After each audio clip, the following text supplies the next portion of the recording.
hanyuma tugiye gusangira ijambo ry'Imana icyaba buri wese hano akabyumva neza kandi akarishyira mu mutima we, Kristo Yesu akaza gutura muri we. Tugiye kwiga ijambo ry'Imana rifite umutwe cyangwa se intego ivuga iti: Kristo Yesu inkingi y'ubuzima ku mukiranutsi wese. Kristo Yesu, Umwami Yesu inkingi y'ubuzima ku mukiranutsi wese cyangwa se uwakijijwe wese. Amen. Iyi ntego yacu irashyigikirwa n'ingingo eshanu. Cya mbere turabanza turebe Kristo Yesu ari we. Icya kabiri turareba icyatumye aza mu isi, impamvu yamuzanye mu isi. Icya gatatu turareba intego ye ku bana b'abantu. Yesu ashimwe. Hanyuma turebe n'impamvu Yesu Kristo ari inkingi y'umukiranutsi. Turebe n'icyo twakora kugira ngo tumwakire. Amen. Hanyuma mumfashe dufate Bibiliya, abazanye agenda bazifate. Tugiye gusoma ijambo ry'Imana dusanga mu butumwa bwiza bwanditswe na Yohana igice cya mbere, umurongo wa mbere tugeze ku murongo wa 5.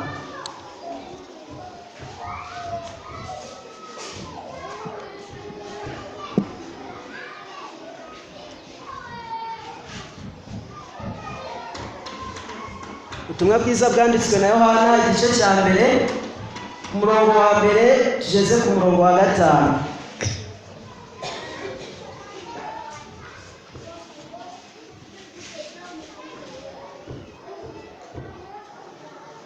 Ndizera ko mwahageze, mureke dusome. Umurongo wa mbere uravuga ngo: mbere na mbere hariho Jambo, Jambo uwo yahoranye n'Imana, kandi Jambo yari Imana. Uwo yahoranye n'Imana mbere na mbere. Ibintu byose niwe wabiremye, ndetse mu byaremwe byose nta na kimwe kitaremwe nawe. Muri we harimo ubugingo, kandi ubwo bugingo bwari umucyo w'abantu. Uwo mucyo uvira mu mwijima, ariko umwijima ntiwawumenya. Reka dusubiremo. Mbere na mbere hariho Jambo, Jambo uwo yahoranye n'Imana, kandi Jambo yari Imana. Uwo yahoranye n'Imana mbere na mbere. Ibintu byose niwe wabiremye, ndetse mu byaremwe byose nta na kimwe kitaremwe nawe. Muri we harimo ubugingo, kandi ubwo bugingo bwari umucyo w'abantu. Uwo mucyo uvira mu mwijima, ariko umwijima ntiwawumenya. Twese tuvuge cyane ngo amen. Amen. Yesu ashimwe. Intego y'ijambo ni intego igira iti: Kristo Yesu inkingi y'ubuzima ku mukiranutsi wese. Yesu ashimwe. Hanyuma dutangisha ijambo ritubwira ko mbere na mbere hariho Jambo, ariko ndabashaka kubaza kubabwira uwo Yesu Kristo ari. Amen. Yesu Kristo, ijambo ry'Imana ritubwira ko ari we Jambo ry'Imana. Amen. Ijambo ritubwira yuko ari we Jambo ry'Imana, kandi ijambo ry'Imana niryo byaremye isi. Ubwo bishatse kuvuga ko uyu Kristo ubwe ari Imana. Amen. Icya mbere, Kristo Yesu ni Imana kubera yuko mbere na mbere yahoranye n'Imana, kandi uwo Jambo akaba yari Imana. Amen. Kristo Yesu icya mbere tumenye nuko ari Jambo, kandi Jambo akaba ari Imana. Amen. Haleluya. Hanyuma muri rino Jambo tubonye yuko uwo Jambo muri we harimo ikintu bita umucyo. Amen.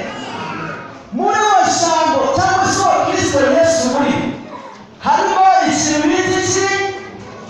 Harimo umucyo. Muri we harimo ubuzima, kandi ubwo buzima ni umucyo.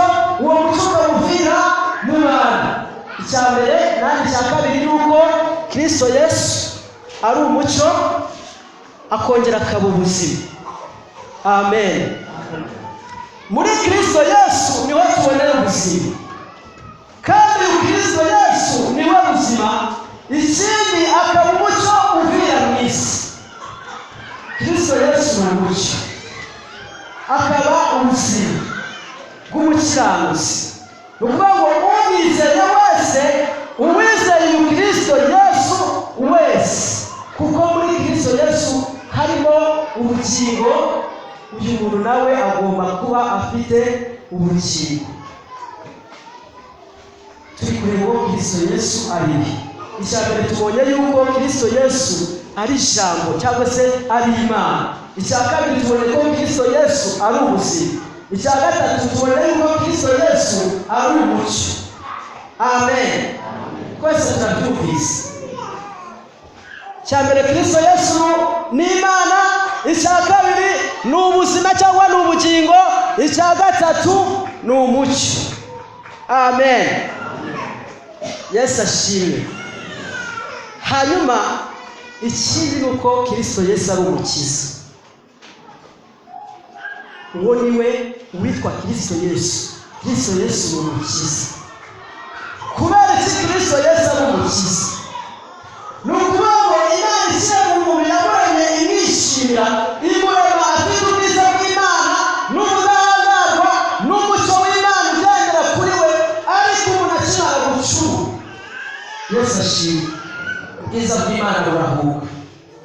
Kuko Imana yari yararemye umuntu imukunze, ivuga iti reka ntibe uburyo cyangwa se iyindi misiyo yo kuza kwiyegereza umuntu, nongere muhindure icyaremwe gishya. Aha niho misiyo yo kuza kwa Kristo Yesu yabonetse, arangije araza. Dusoma ijambo ry'Imana ritubwira ngo kuko Imana yakunze abantu bari mu isi, byatumye yohereza umwana wayo w'ikinege, kugira ngo wa muntu wese umwizeye ataribuka, ahubwo ahabwe iki? Ubugingo buhoraho. Nguko uko Kristo Yesu ari umukiza. Ni umukiza, araza akadukiza, akadukura muri ya ngoyi y'urupfu, kubera ko ibihembo by'ibyaha ari urupfu. Impano y'Imana ikaba ubugingo buhoraho. Kristo Yesu icya kane ni umukiza. Amen. Yesu ashimwe. Hagira umuntu udusomera mu Byakozwe n'Intumwa igice cya 4 umurongo wa 12. Cya kane Kristo Yesu ni umukiza.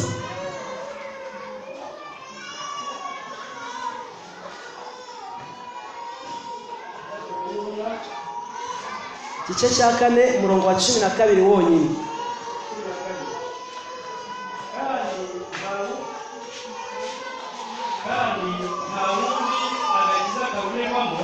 Kandi nta wundi agakiza kabonerwamo. Nta rindi zina munsi y'ijuru ryahawe abantu bakwiriye gukizwamo. Iri zina ni Kristo Yesu. Amen. Kristo Yesu cyakane ni umukiza. Haleluya. Nta rindi zina rishobora kugukiza. Nta rindi zina ufite ushobora kwishingikirizaho uretse Kristo Yesu wenyine. Kristo Yesu ni umukiza. Amen. Haleluya. Icyo ni icya kane. Icya gatanu ni uko Kristo Yesu yapfuye akazuka agasubira mu ijuru. Yaje mu isi aje kudukiza. Amen. Arangije misiyo yiwe irangiye, aricwa, arahambwa, ku munsi wa gatatu arazuka, arangije asubira mu ijuru. N'ikirere ubu ari iburyo bw'Imana Data. Amen. Icya gatanu ni uko yapfuye agahambwa, yarangiza kuzuka agasubira mu ijuru. Icya gatandatu rero ari cyo gikomeye. Icya gatandatu, hagira ufata Bibiliya adusomere mu butumwa bwiza bwa Matayo igice cya 25 umurongo wa 31 n'uwa 40 kugeza ku wa 33. Ubutumwa bwiza bwanditswe na Matayo igice cya 25 umurongo wa 31 wa 32 n'uwa 33.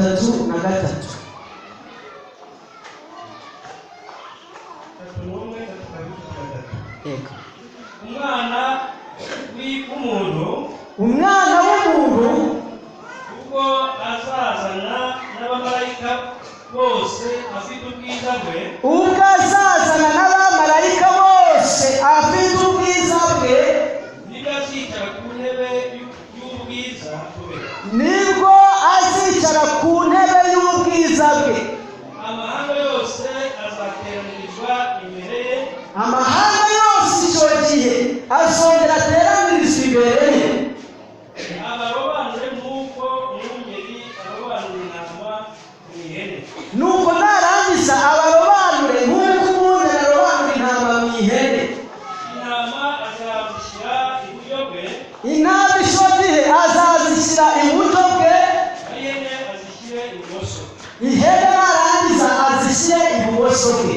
Umwami azabwira abari iburyo bwe ati, umwami azabwira abari iburyo bwe ati, nimuze mwebwe abo data yahaye umugisha, nimuze mwese bakristo bakijijwe bo mu itorero rya Kizenga, abo data yahaye umugisha, muragwe ubwami bwabatunganirijwe uhereye ku kurema kw'isi. muragwe ubwami bwabatunganirijwe uhereye kera cyane mu kurema kw'isi. Yesu ashimwe, Yesu ashimwe, haleluya. Icya gatandatu rero nicyo gikomeye kivuga ko Kristo Yesu azagaruka mu isi, akaza aje gucira imanza abari mu isi yose. Kristo Yesu azagaruka, nta kabuza azagaruka, aza kurobanura intama mu ihene, afate intama azishyire iburyo bwe, hanyuma ihene azishyire ibumoso bwe. Icyo gihe nibwo azabwira abakiranutsi bose ati, nimuze muze mwinjire mu bwami bwateguwe kera. Amen, haleluya, haleluya. Icyo nicyo cya gatandatu twavuga ko Kristo Yesu ari cyo. Icya mbere ni Imana, icya kabiri ni umucyo, ni ubuzima, kandi icya kane ni umukiza, icya gatanu yarapfuye, arahambwa, arazuka, asubira mu ijuru, ubu yicaye iburyo bw'Imana Data, ategereje n'ubwo igihe kigera akagaruka mu isi gushyiraho ibyaremwe byose iteka. Ibyaremwe byose bizinjira mu rubanza. Haleluya. Ibyaremwe byose bizinjira mu rubanza. Twari turi ku ngingo ya mbere ivuga ko Kristo Yesu ari we. Hanyuma tugiye kureba ingingo ya kabiri ivuga impamvu Kristo Yesu yaje mu isi. Hano turarebaho ibintu bine. Icya mbere ni uko uyu Yesu waje mu isi yaje azanywe, icya mbere, gusohoza umugambi w'Imana ku bantu. Icya mbere, Kristo Yesu yazanywe no gusohoza umugambi w'Imana ku bantu. Dusome ijambo ry'Imana, hagira udusomera Yohana 6 umurongo wa 38. Kristo Yesu yazanywe no gusohoza umugambi w'Imana. Ubutumwa bwiza bwanditswe na Yohana igice cya 6 umurongo wa 38. kuko ntavanywe mu ijuru no gukora ibyo mwishakiye, kuko ntavanywe mu ijuru no gukora ibyo nishakiye, ahubwo nazanywe no gukora ibyo uwantumye ashaka. ahubwo kandi nazanywe no gukora ibyo uwantumye ashaka.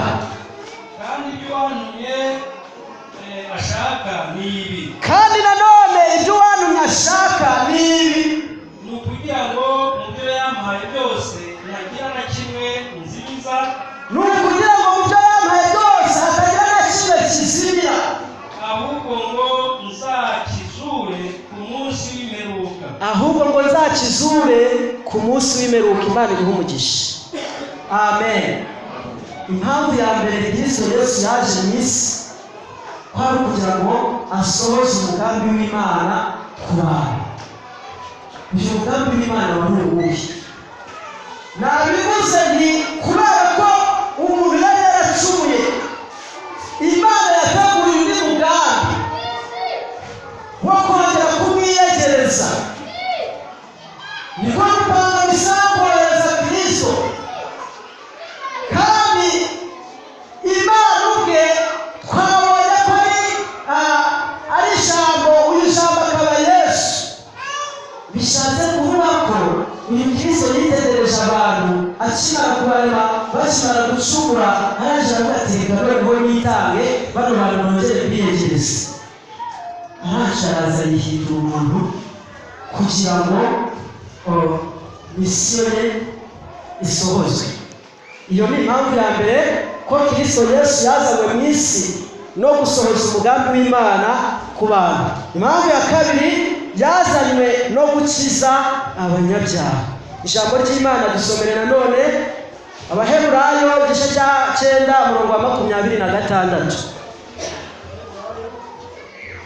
Abaheburayo igice cya 9 umurongo wa 26.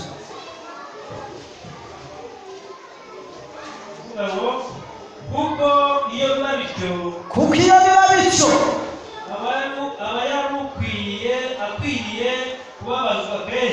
aba yari ukwiriye kubabazwa kenshi uhereye ku kuremwa kw'isi.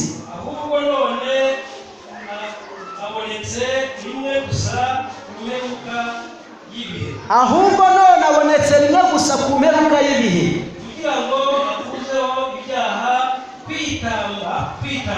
kugira ngo akuzeho ibyaha kwitamba. Ugihagaze dusomere n'ubundi urwandiko rwa mbere rwa Timoteyo igice cya 1 umurongo wa 15.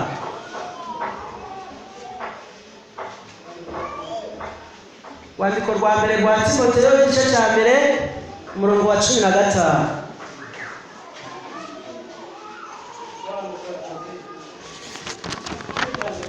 Umurongo wa 15 aravuga ngo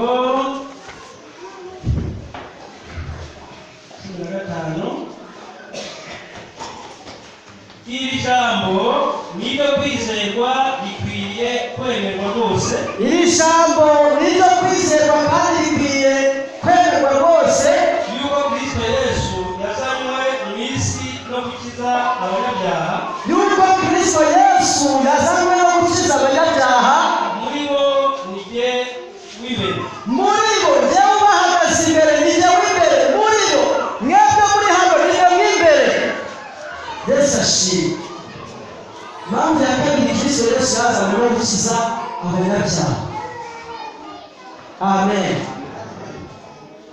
Kumva Kristo Yesu tukamubwirwa mu ijambo ry'Imana no mu ndirimbo, ariko none menya yuko yazanywe nawe, ni wowe w'imbere. Ni jyewe w'imbere mu cyatumye Kristo Yesu aza mu isi. Kwari kugira ngo ankize, kwari kugira ngo amukize, kubera yuko turi abanyabyaha. Kubera yuko turi abanyabyaha, yazanywe no kugira ngo aduhe ubugingo, yazanywe no kugira ngo adukize igihano cy'icyaha, ariko urupfu. Amen. Uyu Kristo Yesu yazanywe no kudukiza twebwe abari gucirwa n'iteka kubw'icyaha, ariko Kristo Yesu araza kugira ngo tubabarire.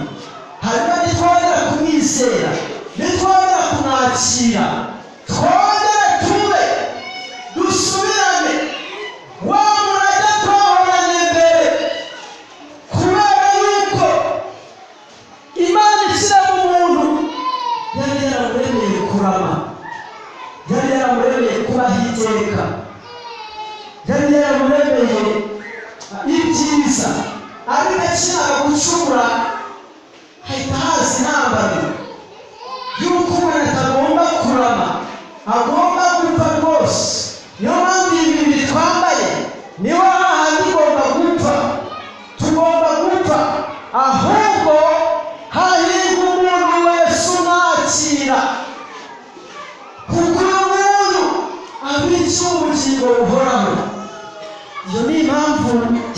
yazanye Kristo mu isi. Hanyuma impamvu ya gatatu nuko yazanywe no kuzana umucyo mu isi y'umwijima. Uyu Kristo Yesu yazanywe no kuzana umucyo mu isi y'umwijima. Jambo ry'Imana mu butumwa bwiza bwa Yohana igice cya 12 umurongo wa 46 haravuga ngo naje mu isi ndi umucyo kugira ngo unyizera wese atagendera mu mwijima. Yesu yaje mu isi ari umucyo kugira ngo umuntu umwizeye wese atagendera mu mwijima, ahubwo yongera kugendera mu mucyo. Isi yacu ni umwijima, n'ibyaha byinshi, n'umuruho, n'umushyirwaho iteka. Ariko noneho Kristo Yesu yaraje aza kubwanjye nawe kugira ngo akure mu mwijima muri twebwe. Umuntu wese umwizeye atagendera mu isi y'umwijima, ahubwo agendere munsi mu isi y'umucyo. Ijambo ry'Imana turi kwiga rifite ivuga ngo Kristo Yesu ubuzima, inkingi y'ubuzima ku bakiranutsi bose. Intego ya gatatu cyangwa se impamvu ya gatatu nuko yazanywe no gukura umwijima, yazanywe no kuzana umucyo mu isi y'umwijima. Hanyuma intego ya kane, impamvu ya kane ni ugutanga ubugingo buhoraho. Ngiyi impamvu ya kane yazanye Kristo mu isi. Yazanywe no kugira ngo wowe wicaye hano, wowe yakunze kera utarabaho, nawe uzahabwa ubugingo buhoraho. Uyu Kristo Yesu inkingi y'ubuzima ku mukiranutsi wese. Yazanywe no kugira ngo amuhe ubugingo, yazanywe no kugira ngo amuhe ubuzima. Nta kindi cyamuzanye. Nuko yarebye akabona turi mu isi y'umubabaro, mu isi y'agahinda, mu isi abantu batagendera mu mucyo na gato, ahubwo abantu bagendera mu mwijima. Araje asaba no kugira ngo aduhe ubugingo. Imana ishimwe. Yohana 6:51 niho hari ijambo rivuga ngo nije mutsima muzima wavuye mu ijuru, umuntu narya uwo mutsima azabaho iteka ryose. Nije mutsima muzima wavuye mu ijuru, umuntu narya kuri uwo mutsima azarama, azabaho iteka ryose. Yesu Kristo yazanywe no gutanga ubugingo buhoraho. Iyo ni misiyo cyangwa se ni impamvu ya kane tubonye yamuzanye. Hanyuma intego ye niyo yiyo kandi ni ukugira ngo ibyaremwe byose ikiremwamuntu kizamwizera gihabwe ubugingo buhoraho. Kristo Yesu dukwiriye kumwakira rwose, dukwiriye kumwumva kandi tukamwizera, kuko niba wenyine agakiza gaturukamo, nta handi kaboneka, nta handi agakiza kaboneka, kuko Kristo Yesu ari we gakiza. Yazanywe mu isi no kudukiza. Intego ye ku bantu, icyo yifuza kuri twebwe nuko duhinduka rwose tukamwizera, kuko ijambo ry'Imana dusomye ritubwiye ko umuntu namwizera akajya kuri uwo mutsima azabaho iteka. Uwemera kwakira Kristo azarama, kuko niwe bugingo, niwe mucyo, niwe buzima. Abantu muri gusinzira mugerageze kugira ngo twumvire ijambo ry'Imana. Kristo Yesu yazanywe mu isi no kugira ngo uhabwe ubugingo. Iyo niyo ntego ye kuri wowe, wowe wicaye hano. Intego ya Kristo Yesu kuri wowe ni ukugira ngo akurokore agukize. Amen. Haleluya. Imana ishimwe. Hanyuma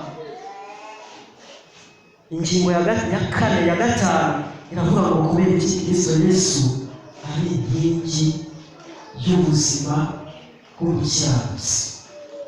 Kubera iki Kristo Yesu ari inkingi y'ubuzima bw'umukiranutsi wese.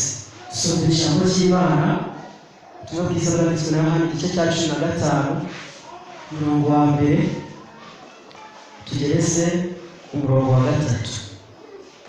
Turimo turasoza.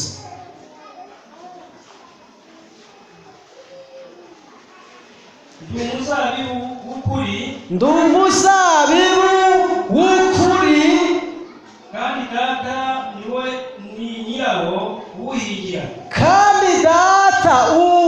nyirawo uwuhingira. Ishami ryose ryo muri jye ritera imbuto arikuraho. Ishami ryose ritera imbuto ryo kuri nje arikuraho. Iryera imbuto ryose aryanganya amahage yaryo ngo rirusheho kwera imbuto. Iryera imbuto ryose aryanganya amahage yaryo yose kugira ngo rirusheho kwera imbuto. None mumaze kwezwa n'ijambo yababwiye. Kandi none mumaze kwezwa n'ijambo ryanjye nababwiye. Yesu ashimwe. Impamvu Kristo Yesu ari ubuzima cyangwa se ari inkingi y'ubuzima bw'umukiranutsi wese, ni uko uyu Kristo Yesu ari umuzabibu, ni igiti gihagaze, hanyuma twebwe tukaba amashami ducometse kuri we. Bishatse kuvuga ko utari kuri we nta buzima. Udacometse ku muzabibu, utari kuri Kristo Yesu, ndakurahiye nta buzima, kuko umuzabibu ari Kristo Yesu, hanyuma ibitunga amashami bikaba biva muri Kristo Yesu. Ngiyi impamvu Kristo Yesu ari inkingi y'ubuzima bwawe, ariko akaba inkingi y'ubuzima bwawe niba waramwakiriye koko. Niba uri hano waramwakiriye koko, ngiyi impamvu ituma Kristo Yesu ari inkingi y'ubuzima bwawe.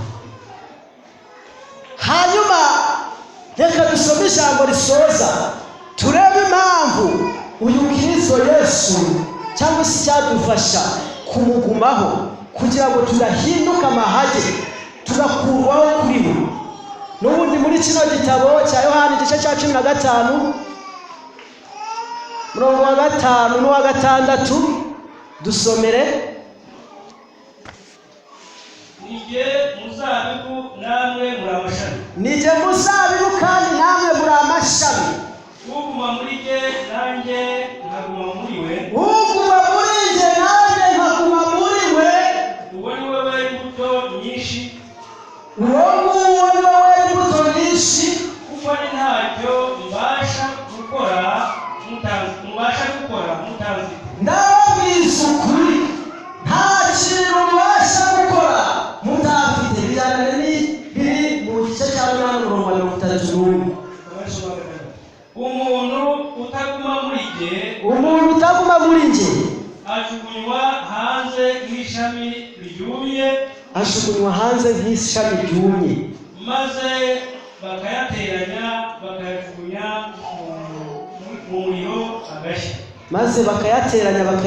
mu muriro agashya. Igice cya 8 umurongo wa 31 wonyine.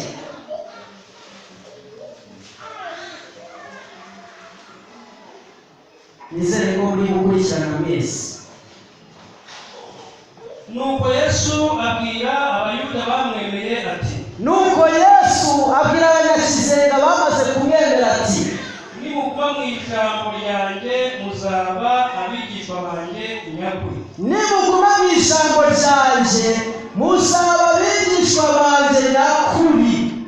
Umurongo wa 32 uravuga ngo namwe muzamenya ukuri kandi uko kuri ko kuzaba bacu. amen. Rakoze Imana iguhisha kwifatanya naje gusoma ijambo ry'Imana. Hanyuma impamvu turi kureba cyangwa se impamvu ishobora kudufasha kuguma kuri iyo Kristo Yesu, isoko cyangwa se inkingi y'ubuzima bw'umukiranutsi, icyo dukwiriye gukora ni uko dukwiriye kuguma kuri we, kuko ari umuzabibu natwe tukaba amashami. Hari ijambo riri mu gice cya karindwi cya kino gitabo umurongo wa 38 rivuga ngo umuntu nanyizera imigezi y'amazi y'ubugingo iyo bwizatera biva mu nda yiwe. Turasabwa kwizera Kristo kugira ngo tumwakire, kugira ngo tubone buno buzima, kuko Kristo Yesu ari inkingi y'ubuzima bw'umukiranutsi. Kristo Yesu ni inkingi y'ubuzima bwawe niba waramwakiriye, niba waramaze kumenya umumaro akumariye. Ese waba uzi umumaro Kristo Yesu amaze kuri wowe? Kandi se waba umaze kuhishurirwa icyatumye Kristo Yesu ava mu ijuru, yari yifitiye ubwiza bw'ubumana bwe, akaza mu isi akababazwa ku bwawe? Ese iyo mpamvu waba uyizi? Ese Kristo Yesu waba ukeneye kumwakira, kumutuza muri wowe ngo ugumane nawe, kuko ari we soko y'ubuzima, kuko ari we nkingi y'ubuzima? Amen. Ikabasabe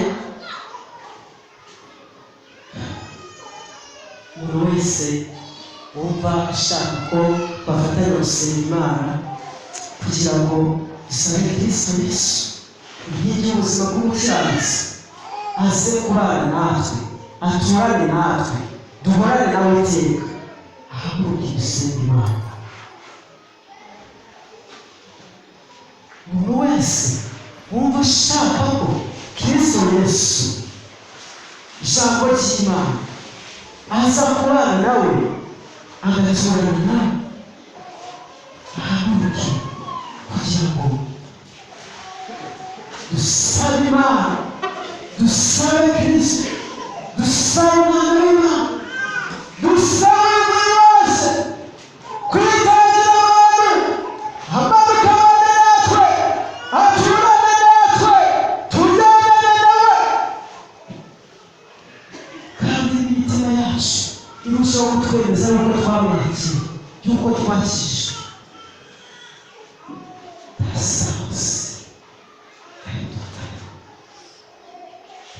Kansabe ubuyobozi bwa gahunda bamwegereza mikoro asenge Imana, adusenge. Kristo Yesu agumane natwe, kugira ntaze kure yacu, ahubwo tubabasha akanya kuri we. Yesu mwana w'intama kandi w'Imana, imitima yacu iragukeneye, imitima y'abanyacyizere ikeneye Kristo kugira ngo aturane nabo.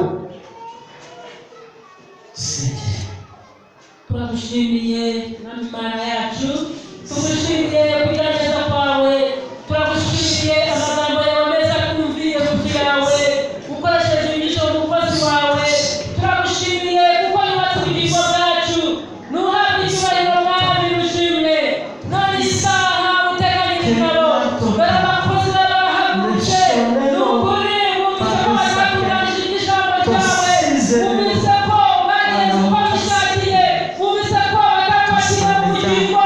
None barabashije guhaguruka, nabo barahagaze mwami bagirire neza. Turabasengeye, turabigingiye.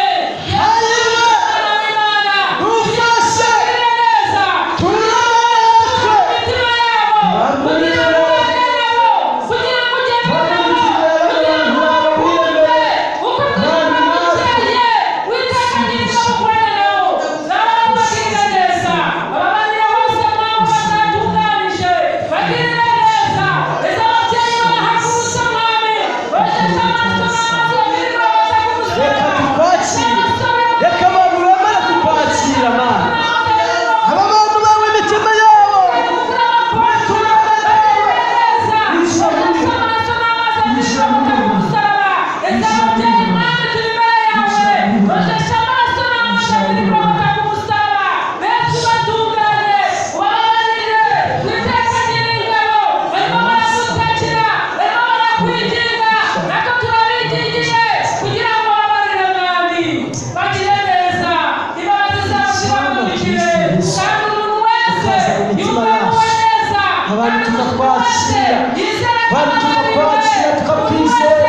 Yesu niwe gisubizo tumira Yesu wenyine niwe gisubizo tumira Yesu wenyine niwe gisubizo tumira Yesu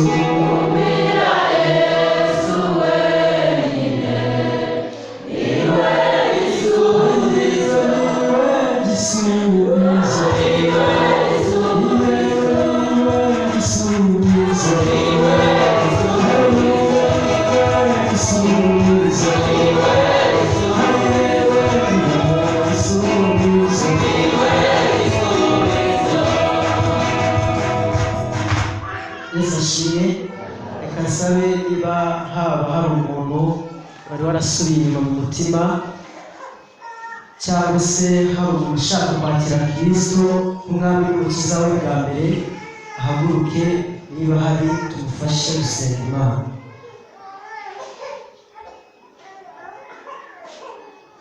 Murakoze. Reka nsabe abarwayi bose bahaguruke tubasengere mu izina rya Yesu. Abarwayi bose bahaguruke tubasengere.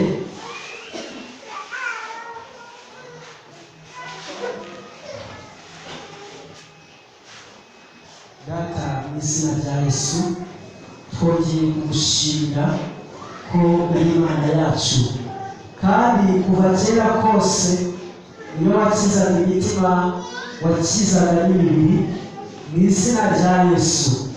None ubwoko bwawe dore imibiri yabo irarushye irarwaye kandi umubiri ntushobora gutuma urugingo bukumvira imibiri itameze neza. Niyo mpamvu usengera ubwoko bwawe kugira ngo ubukize mu izina rya Yesu. Twirukana imbaraga mbi mu izina rya Yesu. Uburwayi bw'amayoberane tubukurushaho, uburwayi budasobanutse bwose turabwirukanye, indwara zitandukanye, indwara z'abadayimoni mu izina rya Yesu. Tanga ubuzima buzima, reba bushyashya, genda muri yo, ubaka inamibiri bushyashya mu izina rya Yesu. Urakoze Uwiteka kandi igihe gikwiriye ubwoko bwawe buzashima izina ryawe mu izina ryawe ryera. Amen. Data wa twese abaho umugisha. Urakoze.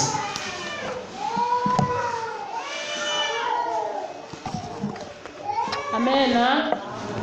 Nishimye kandi hafi icyubahiro koze intari ngiti arakoze kandi ahakunda Imana mbere yuzuzemo kugira ngo ajye abona ibyo kugaruka ubwoko bw'Imana.